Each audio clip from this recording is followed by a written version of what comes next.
Good morning. Good morning. Thank you, Chair. Thank you, Committee. Before I get to my remarks, I did want to address the author's framing of this, who claims kind of bizarrely that this is just a definition similar to the definition of butter or school buses in state law. It is not.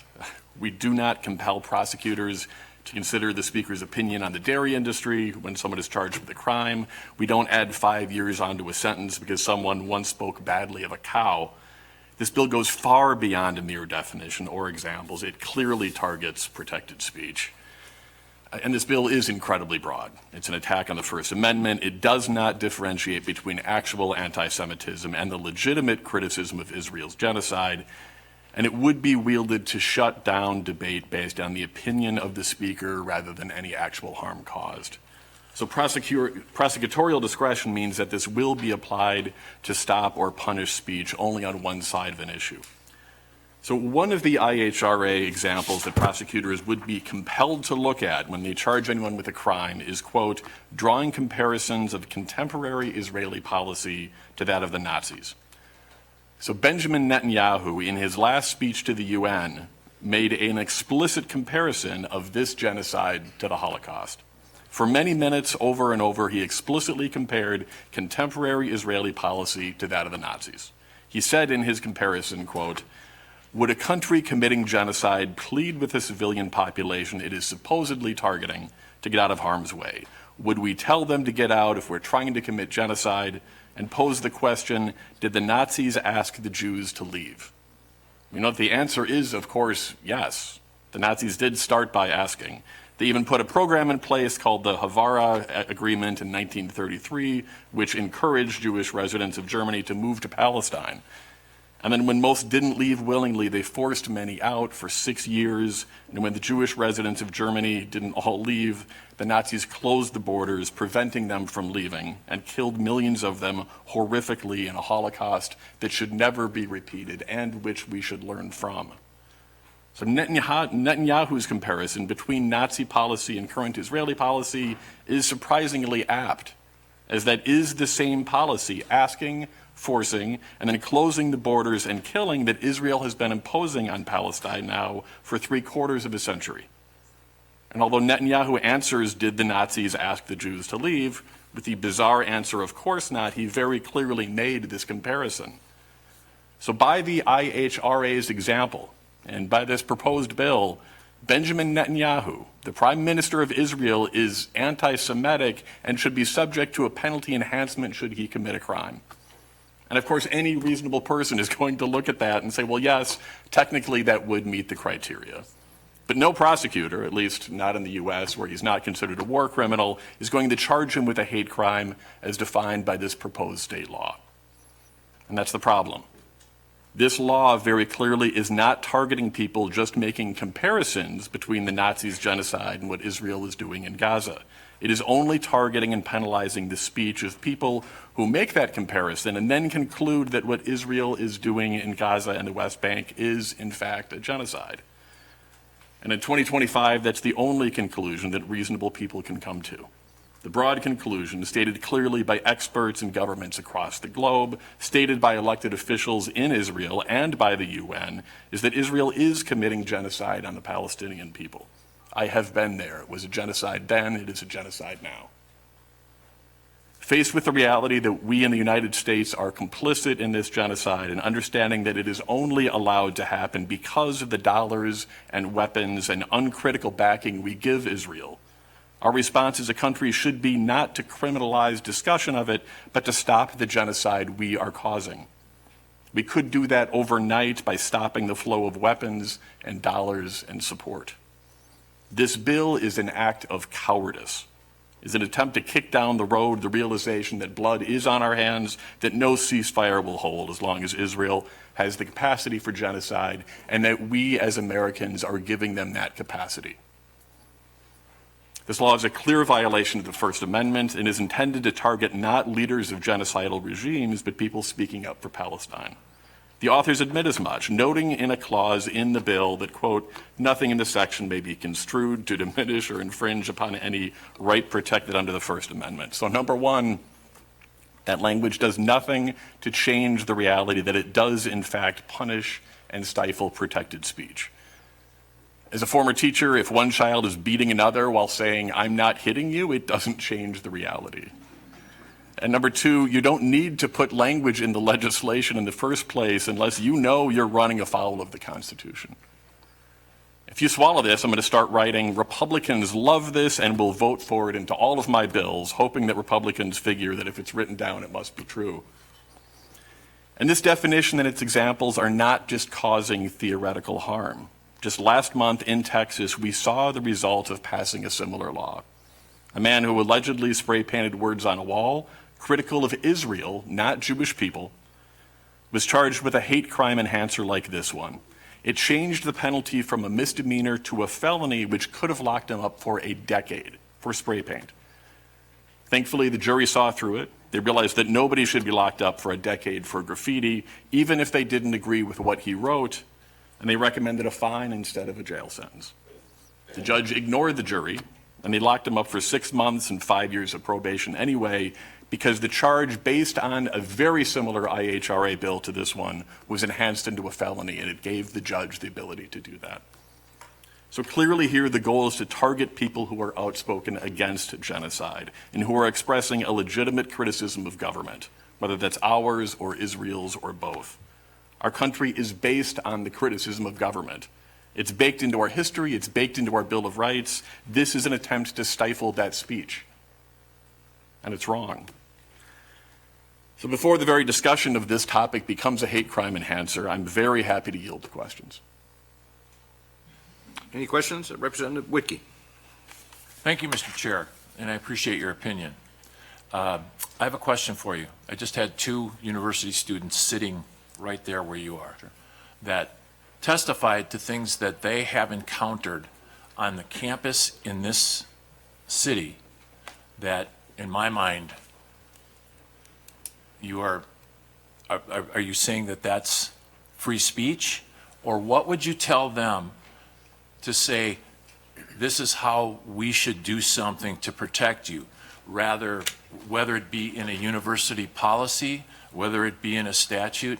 I think that's another question that should be answered. I respect your opinion, and I hope you respect the opinion of others that are here that disagree with what you're telling us. So my question is, what would you tell them that this is what this legislature should do, considering that this issue now is in front of us? Yeah, it's a great question, right? And we do not carve out exemptions for specific criticism of specific countries and then call that not protected speech, right? I will say that I was on both the encampment, the pro-Palestine encampment here in Madison on the campus and in Milwaukee and actually in other ones across the country. And by and large, exclusively, those were places of learning and joy and discovery. They had libraries there. They fed each other. They learned more about the context of this genocide, which did not start on October 7th, is, again, 3/4 of a century long. So I cannot speak to the lived experience of 2 individual students. I will say that everything that I saw in those encampments and on those campuses was overwhelmingly positive. And if anybody veered towards anti-Semitism, if anybody veered towards hate speech, the people in those communities corrected them, and they had a conversation about it, and it didn't happen again. So your question is, what should we do about this, right? We don't take specific carve-outs and say, you can have free speech. Like, campuses should be places where students can understand those limits, where they can understand how what they say affects other people. And those are great academic places to have those discussions, and those are working. But we don't say, you can talk about anything you want on a campus except for criticizing this specific policy in this specific country, because if you do, we're going to turn a disorderly conduct charge or graffiti into putting you away for 5 or 10 years more. Okay.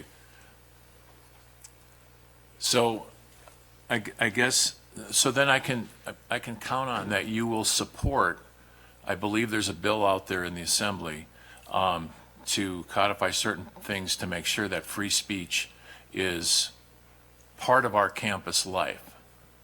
Because, I mean, you're testifying on something that says this is a foul of free speech. I would presume that you would be supporting a bill that would I believe I reached out to the author trying to work with their office on making that better. The prohibitions in that specific bill would have stripped funding away from the UW system if there was, I think, a single incident. Regarding Sure, but to the broader answer, yes. Like, we should be doing what we can to make sure that all sides are heard on campuses as well as in our larger society. So yes. The issue that I have is that when I ask the question, how do we protect those students? I don't get a clear answer, okay? You keep coming back to free speech. But yet these students are being harassed in a way that if it was a different group, and I could go down a list of them that are in the Constitution, you would be right there to say, we need to lock up people that do this. That is incorrect. I've had a very clear legislative record where I do not think we should be locking people up for speech, period, and stop. Okay. There should be some accountability for those that harass others. Yes, yeah, absolutely. And you've been by the testimony that you have on the floor and so on, you are very critical of other groups that may be exercising their free speech against things that you believe in. And so my question is, like I said, I feel for these two students that they're trying to get an education, and yet they have to seem to live in the shadows, because right now we are just saying that everything is free speech and I can't do anything, because if I do something, it'll run afoul of that. Yeah, exactly. No, and Representative, absolutely, right.